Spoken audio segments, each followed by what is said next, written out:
বন্ধুরা, কিয়ামতের আগে শেষ রমজান কেমন হবে? সেই রমজানে আকাশে একটি লম্বা উজ্জ্বল আলো দেখা দিবে।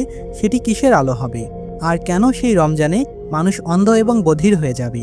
আর কেনই বা নবী করিম সাল্লাল্লাহু আলাইহি ওয়াসাল্লাম 1 বছরের খাদ্য মজুত করার নির্দেশ দিয়েছিলেন? তাহলে কি এবছর রমজান আমাদের জন্য শেষ রমজান? যদি এমনটা হয়, তাহলে কি কি লক্ষণ দেখে আমরা বুঝতে পারবো পৃথিবীর শেষ সময় চলে এসেছে তথা কিয়ামত? বন্ধুরা, আল্লাহ তাআলা রব্বুল আলামিন সূরা আর-রহমানে ইরশাদ করেছেন, এবং পৃথিবীতে যা কিছু আছে তা ধ্বংসশীল, কেবল তোমার প্রতিপালকের সত্তাই অবশিষ্ট থাকবে, যিনি মহামান্বিত এবং দানশীল।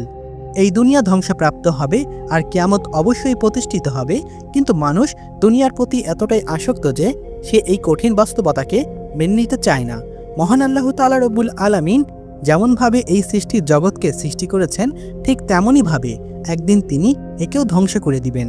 প্রতিটি মানুষকে তার নিজ নিজ কর্মের প্রতিফল কিয়ামতের দিন গ্রহণ করতেই হবে। যেমন আল্লাহ তাআলা কুরআনুল কারীমের আল মুমিনে ইরশাদ করেছেন, আর অবশ্যই কিয়ামত সত্য, এতে কোনো সন্দেহ নেই।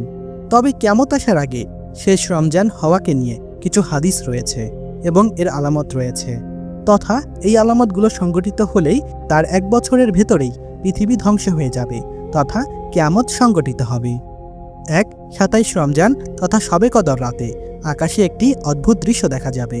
সেটি হলো পূর্ব আকাশে জুলফি বিশিষ্ট তারকা উদিত হবে। 2. আকাশে একটি এমন চাঁদ দেখা যাবে যার নিচে থাকবে একটি তারা, যেটি দেখে প্রত্যেকটা মানুষ ভয়ে থমকে যাবে। তখনই সবাই ভাবতে থাকবে, এটাই কি পৃথিবীর শেষ রমজান? 3. কিয়ামতের বড় আলামতগুলোর মধ্যে অন্যতম হলো রমজান মাসেই সূর্যের পশ্চিম দিক থেকে উদয় হওয়া। নবী করিম সাল্লাল্লাহু আলাইহি ওয়াসাল্লাম বলেছেন, কিয়ামত ততক্ষণ সংগঠিত হবে না যতক্ষণ না সূর্য পশ্চিম দিক থেকে উদিত হবে। যখন এটি ঘটবে তখন সমস্ত মানুষ ঈমান আনতে চাইবে, কিন্তু ততক্ষণে তওবা কবুল হবে না। 4. রমজানের কোনো একদিনে ইমাম মাহদীর আগমন। হাদিস অনুযায়ী কিয়ামতের আগে ইমাম মাহদী আসবেন, যিনি মুসলিম উম্মাকে একত্রিত করবেন এবং ন্যায় বিচার প্রতিষ্ঠা করবেন, এবং তিনি দাজ্জালের বিরুদ্ধে যুদ্ধ করবেন এবং মুসলমানদের নেতৃত্ব দিবেন। যদিও এগুলো সংঘটিত হবে, কিন্তু বর্তমান পৃথিবীতে কিয়ামতের অনেক ছোট ছোট আলামত ইতিমধ্যে প্রকাশ পেয়েছে। আর সেগুলো হলো, হযরত মুহাম্মদ সাল্লাল্লাহু আলাইহি ওয়াসাল্লাম বলেছিলেন, নিঃস্ব এবং নগ্নপায়ে রাখালেরা বড় বড় দালান তৈরির প্রতিযোগিতা করবে। আর এখন দেখতেই পারছেন, বুর্জ খলিফার মতো পৃথিবীর সবচেয়ে বড় দালান তৈরির প্রতিযোগিতায় নেমেছে একসময়কার অর্থে কষ্টে থাকা আরবের মানুষেরা। এছাড়াও বলেছিলেন, কিয়ামতের আগে দাসী তার মনিবকে জন্ম দিবে।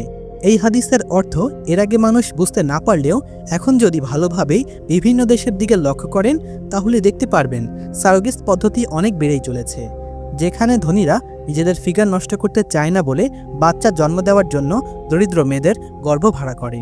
আরও একটি কিয়ামতের আলামত হিসাবে হযরত মুহাম্মদ সাল্লাল্লাহু আলাইহি ওয়াসাল্লাম বলেছিলেন, কিয়ামতের আগে জেনা ব্যভিচার অনেক বেড়ে যাবে। আর এখন যদি আপনি পৃথিবীর দিকে তাকিয়ে দেখেন, তাহলে দেখতে পাবেন অমুসলিম দেশগুলোর পাশাপাশি মুসলিম দেশগুলোতেও জেনা, এমনকি এর থেকে ছোট বাচ্চারাও রেহাই পাচ্ছে না। বর্তমান প্রেক্ষাপট নবীজির হাদিসের দিকেই ইঙ্গিত করছে। কিয়ামতের আরও একটি আলামত হলো, কিয়ামতের আগে সময়ের বরকত চলে যাবে। যদিও কিয়ামত কবে কখন সংঘটিত হবে এটা আল্লাহ তাআলাই একমাত্রই ভালো জানেন, তবে আমাদের এ বিষয়ে সতর্ক থাকতে হবে, বেশি বেশি আল্লাহ তাআলার ইবাদত করতে হবে, এবং কিয়ামতের সেই মুহূর্ত আমাদের জন্য যেন সহজ হয়ে যায়। আমিন।